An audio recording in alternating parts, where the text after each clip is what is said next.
Existe un lugar donde los sueños a veces se hacen realidad y las sombras casi siempre acechan tras cada foco.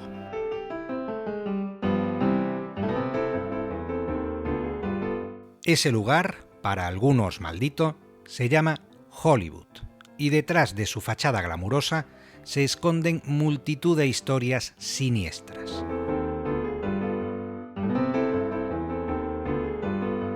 Una de ellas, como tantas otras, sigue sin ser explicada de manera convincente.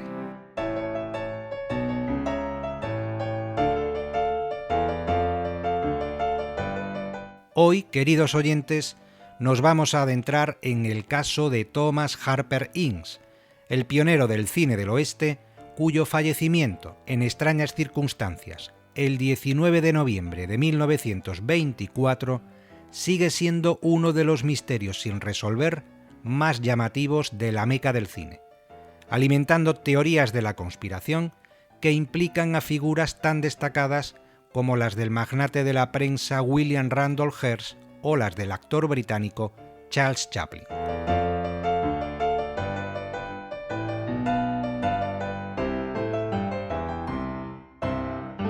¿Murió Thomas Ince por causas naturales o se trató más bien de un crimen encubierto por quienes lo presenciaron?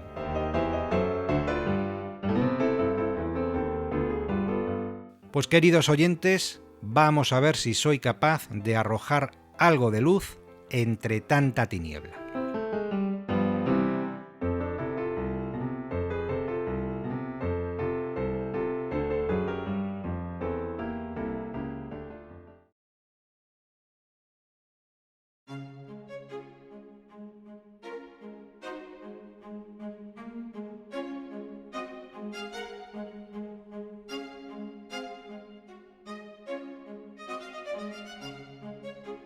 Thomas Harper Ince alcanzó merecida fama durante la etapa del cine mudo, no tanto como actor, guionista o director, que también, sino sobre todo por su faceta como productor.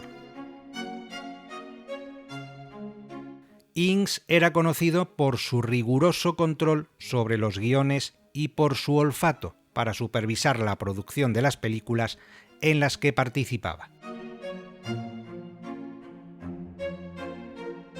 Su enfoque meticuloso y su visión innovadora le aseguraron un lugar en la historia del cine, aunque fue su trágica muerte a los 44 años lo que haría que su nombre trascendiera más allá de las pantallas para convertirse en uno de los emblemas de la leyenda negra de la meca del cine.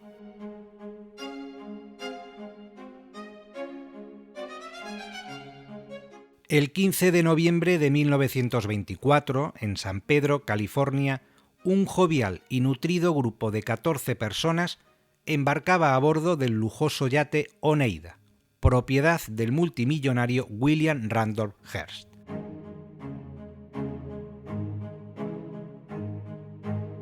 Entre los pasajeros, además del propio Hearst, se encontraban Charles Chaplin, la columnista de cotilleos Loella Parsons, la escritora de novelas románticas Elinor Glyn y las actrices Marion Davies, Eileen Pringle, Jacqueline Logan, Sina Owen, Margaret Livingston y Julan Johnston.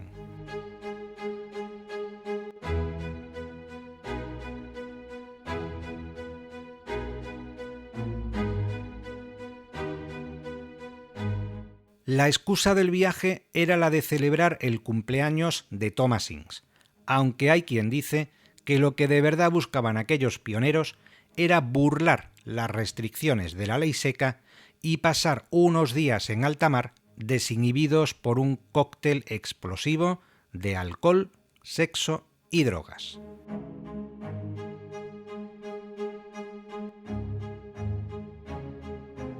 Por complicaciones de agenda, Ince no pudo embarcar el sábado 15 de noviembre, junto al resto de pasajeros, sino que lo haría a la mañana siguiente. Y lo que se suponía que iba a ser un viaje de placer terminó por convertirse en una ceremonia de la confusión en la que Thomas Ince encontró la muerte de manera inesperada.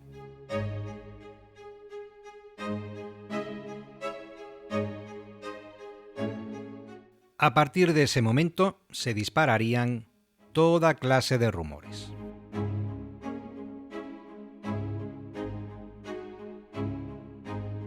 ¿Cuáles fueron las circunstancias en las que murió el famoso productor?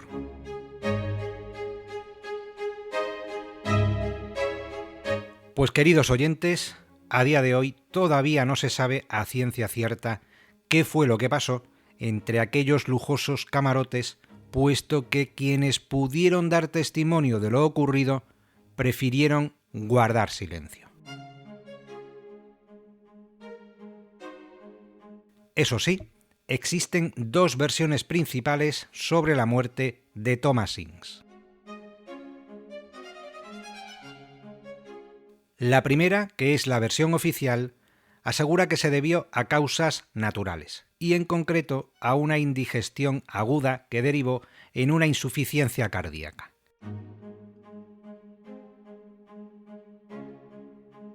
Esta versión sería la defendida por el fiscal encargado del caso, quien en unas declaraciones recogidas por el New York Times afirmó que la muerte se produjo por un fallo cardíaco y que no era necesaria ninguna investigación adicional.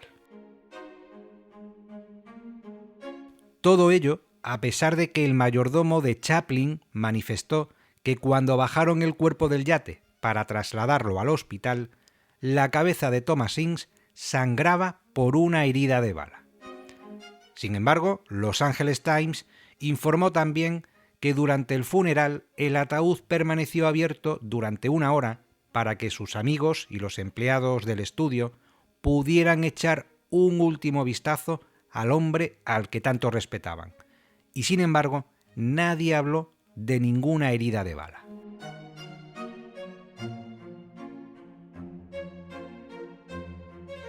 La segunda versión es la que mantiene que William Randolph Hearst disparó contra Thomas Ince creyendo que se trataba en realidad de Charles Chaplin.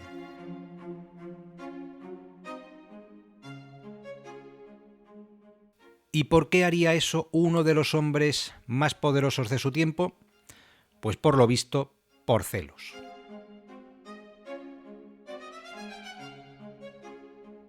Todo el mundo sabía que Marion Davies y Randolph Hearst eran amantes. Pues bien, cuenta la leyenda que Charles Chaplin llevaba también un tiempo tirándole los tejos a la propia Marion. Hearst, conocedor de esos rumores, parece ser que aquella noche, en una de las estancias comunes del yate, vio en actitud cariñosa a Marion con un hombre que a ojos de Randolph parecía ser Charles Chaplin, confirmando así sus sospechas. Hearst no se lo pensó 2 veces y le disparó en la cabeza.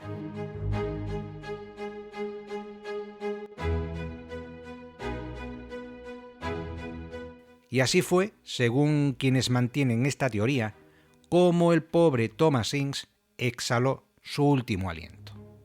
Y así fue también como Charles Chaplin salvó el pellejo, librándose de una muerte segura.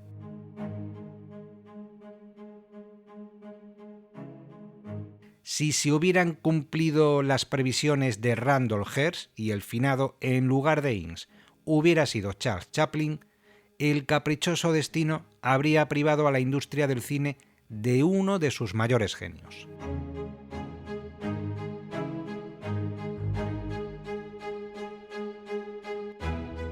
Teniendo en cuenta que aquella tragedia ocurrió en noviembre de 1924, nunca se habrían estrenado obras de arte como La Quimera del Oro, Luces de ciudad, Tiempos modernos o El gran dictador.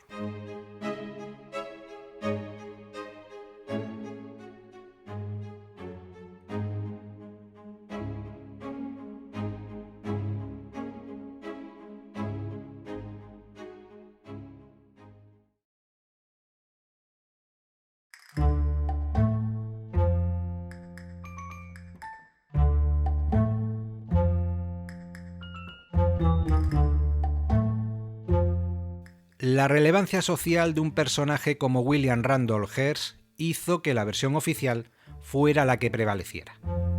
pero eso no eliminó las sospechas que recaían sobre él.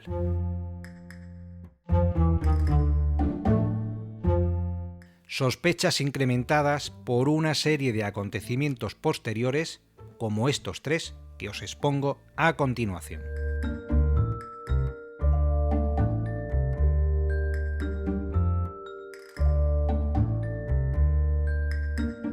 Primero, el cuerpo de Thomas Ince fue incinerado sin que se realizara la autopsia correspondiente, algo que es bastante inusual tratándose de una muerte repentina.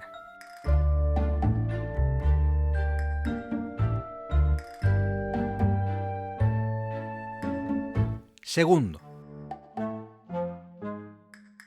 la viuda de Ince se fue a vivir a Europa poco después del funeral. Se dijo que a cambio de mantener la boca cerrada, percibió una suma considerable de dinero, así como el pago para cancelar la hipoteca de su apartamento.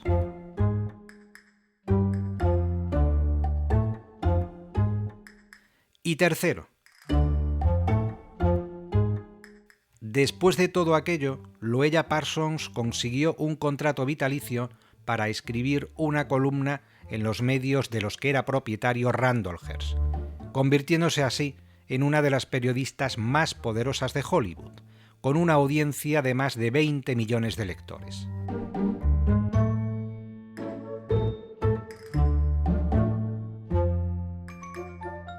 Parsons nunca escribió nada sobre la noche de autos, pero se comentaba que en privado decía que Hearst mató a Thomas Ince por error y que la bala iba dirigida contra Chaplin.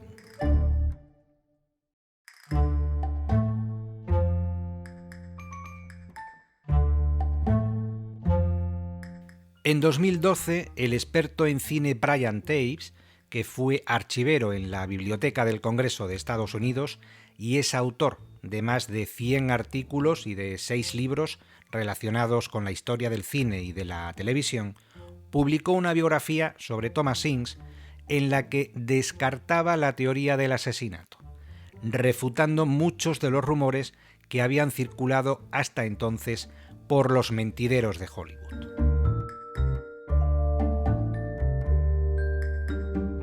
Por ejemplo, en cuanto a las prisas por incinerar el cadáver, Brian Taves sostiene que tanto Ince como su esposa Eleanor eran teósofos que preferían la cremación a la sepultura y que ya lo habían dispuesto así mucho antes de su muerte.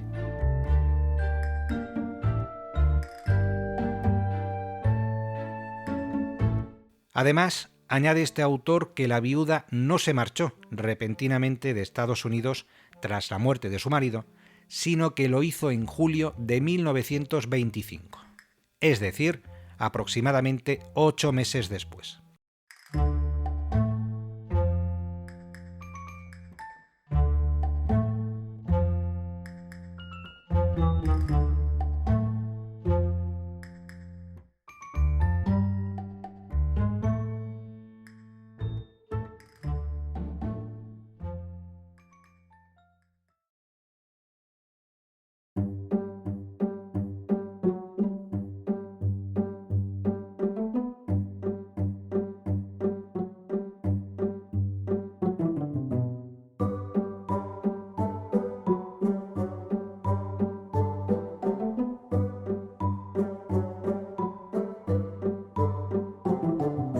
En fin, como quiera que sea, lo cierto es que la sombra de Thomas Ince sigue siendo muy alargada. En 2002, Peter Bogdanovich dirigió una película que recrea los hechos desde la perspectiva del asesinato.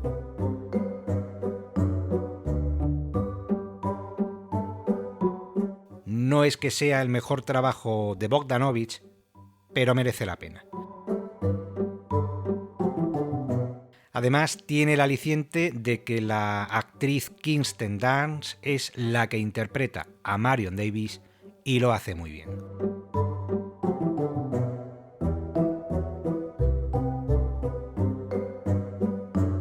Entre los personajes más mediáticos de toda esta historia, el único del que ya nadie se acuerda es precisamente del muerto. El dinero y el poder le sirvieron a Randolph Hearst para librarse de la cárcel. Ya sabéis que este hombre inspiró el personaje de Charles Foster Kane, en la que es considerada por la mayoría de los críticos como la mejor película de todos los tiempos.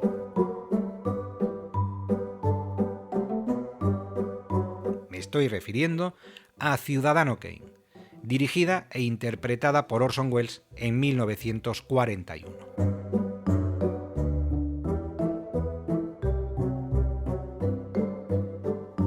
Hearst moriría de un infarto de miocardio el 14 de agosto de 1951 en la mansión de Beverly Hills que compartía junto a Marion Davies.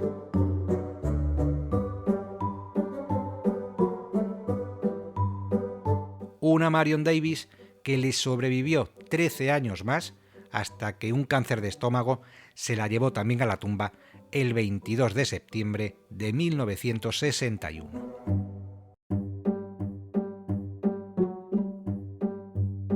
En ese intervalo, Marion tuvo tiempo para casarse con un tal Horacio Brown, del que nada sé y del que nada he encontrado en internet para poder ilustraros.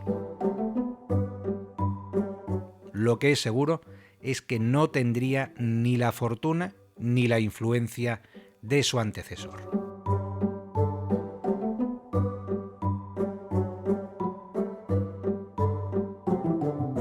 En cuanto a Charles Chaplin, pues qué decir del creador de uno de los personajes más icónicos del cine.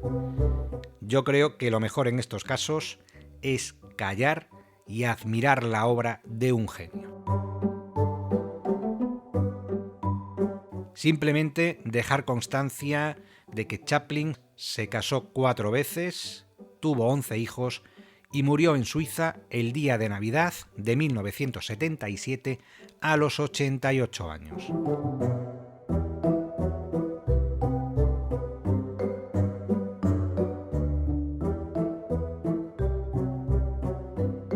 Y por último, la carrera de la viperina Loella Parsons entraría en declive a partir de los años 60.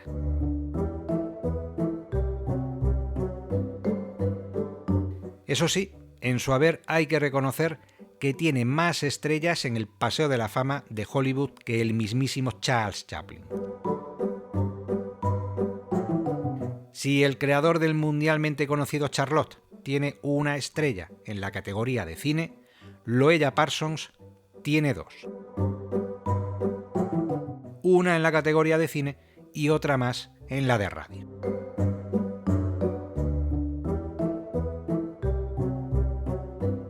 Pero por suerte para todos, la relevancia de quienes destacan en cualquiera de los campos que son propicios para la creación artística no se mide por la cantidad de premios que reciben, sino por la huella que con el paso del tiempo han dejado en la sociedad. Y en esto, por supuesto, Chaplin es absolutamente incomparable.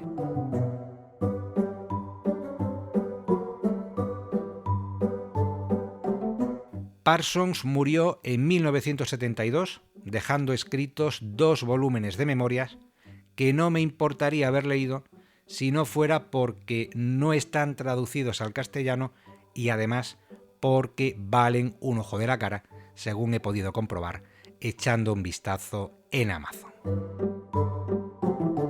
Pero lo cierto es que sería bastante interesante adentrarse en la vida de una de las personas que quizá junto con Eda Hopper más contribuyeron a crear y derribar mitos del celuloide en función de lo que más les convenía a los estudios.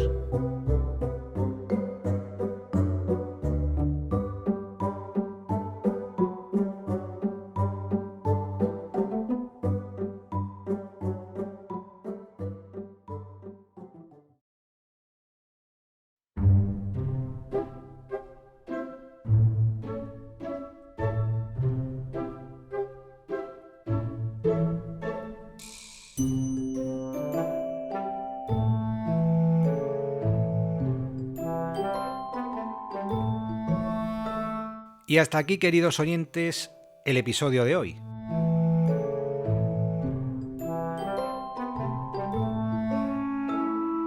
Esperando que haya sido de vuestro agrado y que haya servido para entreteneros al menos un poco, me despido de todos vosotros hasta una próxima ocasión, no sin antes animar a todos aquellos que estéis pasando fatigas con esto de la cuesta de enero, entre los cuales por supuesto me incluyo.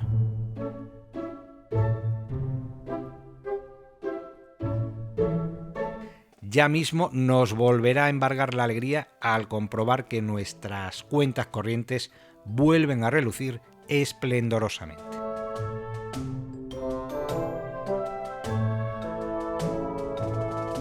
Esperemos que de aquí a entonces no surja ningún imprevisto que lo mande todo al traste.